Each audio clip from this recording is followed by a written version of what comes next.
Hi everyone, welcome back.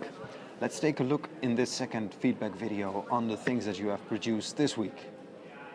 So let's start this week's discussion with this work by Faras Darki from Algiers. And what I like about this work especially is that Faras not only introduces us to a very nice public space in Algiers, a world-famous botanical garden, but he also visually introduces the topics of this week's tutorial. In this image, Faras explains how public goods can be found at the section of goods that are non-excludable and non-rivalrous, as we saw in our tutorial of last week. Goods like clean air or safety from flooding. If we want to assess the quality of a public good, or at least the spatial quality related to public goods, we can make use of the 4 principles of placemaking. Accessibility and connectivity, a good place has that. Image and comfort, use and activity, and sociability. Sociability meaning people would like to return there, people enjoy being there together.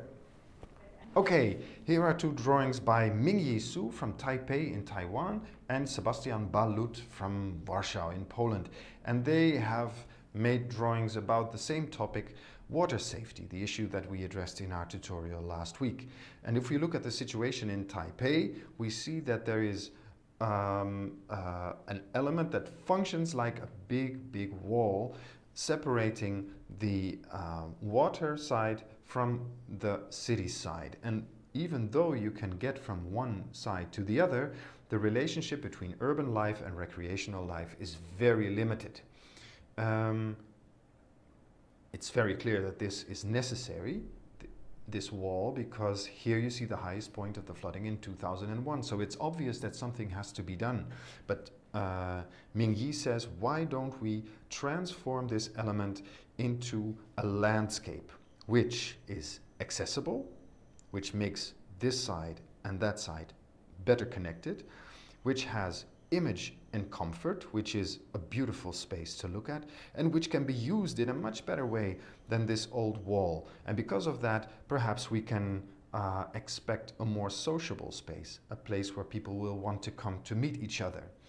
And in this drawing by Sebastian, we see that in Warsaw some of the same problems occurred in the water safety of the Vistula River. The city of Warsaw decided to design one of the banks of the Vistula River in an urban way, but they said the other side of the Vistula River should be kept as natural as possible. And the result of that is, I think, very beautifully explained in this image, where you see that when you go to this bank, you can see the city in the background from this forest-like environment. Here are 2 examples of streetscapes, and in this one from Joko in the city of Krakow in Poland, we addressed for the first time a different public good, namely the quality of air. As you can see in the top drawing, air pollution is now very visible in this street because there are a lot of cars. You can see the smoke when you walk in the street, and this has effect on the whole street and the use of it. An improvement that could be made is planting more trees to improve the quality of air, and also addressing that we should use more often public transport.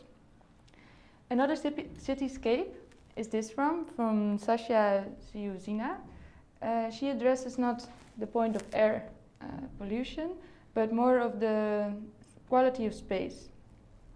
In this example, you can see that in the top image there is actually already a lot of green, and there are also urban furniture, but still we can make a lot of improvements, mainly by reducing fences. In this example you can see that there are a lot of fences, so the accessibility from both ways is improving. And also we can add more functionality by, for example, adding workout spots, so the people that are already using this street quite often have an extra reason to go there. Here are 2 very stimulating contributions in a discussion about public goods. This one is by Luca from London, who says culture as a whole can be seen as an extremely important public good. And this is Luis from Buenos Aires, who says some places in cities represent collective memory.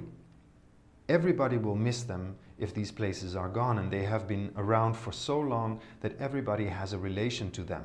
And so we can see these places themselves as public goods.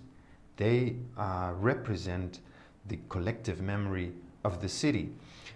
In their drawings, Luca from London and Luis from Buenos Aires use the same techniques, but they result in very different drawings. This drawing by Luca shows the interior court of the British Museum in London, and of which Luca says it's an important place representing culture as a public good. And we see here the accessibility and connectivity of the place, the image and comfort of the place, the use and activity that result from that, and the sociability of the place. People use the place very well. And the same goes for St. Martin's Square in Buenos Aires, where Luis has used the same legend, of course, and uses different colors, also the same as Luca, but uses a traced version of one map to combine all these elements. Then we have here two examples that show the dream of the authors. One example is this one by Adam, and he already mentioned that he finds infrastructure very sexy. He wants to make it even more interesting by adding lights and adding responsive things that react to the drivers that go underneath these massive highways to improve this area and to make it more interesting to drive here. In this image we can see another dream. This one is from David. He lives in the Juba in South Sudan. You can see here the River Nile. He shows in this image that his dream is actually that the riverbank of the Nile gets way more quality and way more program. For example, by adding roads or biking lanes, and also that people can here rest and relax and actually really enjoy the water of the Nile.